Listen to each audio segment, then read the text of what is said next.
নিখোঁজ যুবকের পচা গলা ঝুলন্ত মৃতদেহ উদ্ধার হলো গঙ্গারামপুর ব্লকের 2-এর 1 নম্বর বেলবাড়ি গ্রাম পঞ্চায়েতের দক্ষিণ জয়পুর এলাকায়। দীর্ঘ 15 দিন নিখোঁজ ছিল ওই যুবক। মৃত যুবকের নাম বিজয় ওরাও, বাড়ি ওই এলাকাতেই, পেশায় ছিলেন রাজমিস্ত্রি। শুক্রবার বাড়ির পাশের গোডাউন থেকে উদ্ধার হয় ওই যুবকের পচা গলা ঝুলন্ত মৃতদেহ। খবর পেয়ে ঘটনাস্থলে পৌঁছে যুবকের দেহ উদ্ধার করে পুলিশ। এটি খুন না আত্মহত্যা, ঘটনা খতিয়ে দেখছে তারা।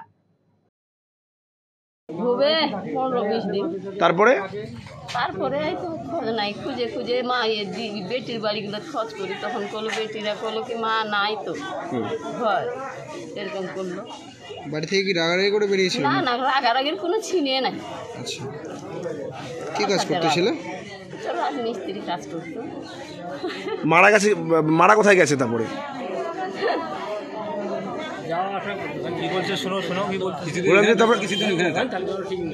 কি কারণে এরকম করতে পারে? কিছু মনে কর? কিছুই নয় তো, কিছুই নাই, ভালো ছিল, কাম করতো ভালো, কথাবার্তা ডাক হাট সব দিয়ে ভালো। তো কি যে মনের ভিতরে এরকম ঢুকে গেল আমিও তো জানি। কি বলবো, কি মনে করছে? নিজে নিজে করেছে নাকি? নিজে নিজেই তো করলো, নিজে নিজেই করেছে, নিজে নিজেই করেছে, নাহলে গন্ডগোল টন্ডগোল কিচ্ছু না। এটা আমাদের বুলেট মডেল আছে, স্ট্যান্ডার্ড ব্ল্যাক। এটা আমাদের 1901 থেকে শুরু হয়েছিল, রিলঞ্চিং হয়েছিল 1932 সালে। তারপর থেকে এখনও পর্যন্ত সেম সিস্টেমেই আসছে।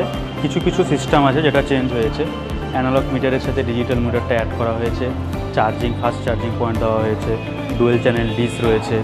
এটা এখন স্পোকেই আসছে, প্লাস সিঙ্গেল সিটে চলে আসছে। এখন মডেল অ্যাভেলেবেল রয়েছে, শুধু মডেল বলাটা ভুল, সব রকমের কালার এবং মডেল কিন্তু অ্যাভেলেবেল রয়েছে। তার জন্য অবশ্যই কিন্তু আপনাদেরকে আসতে হবে রায়গঞ্জের এই রয়্যাল এনফিল্ড শোরুমে।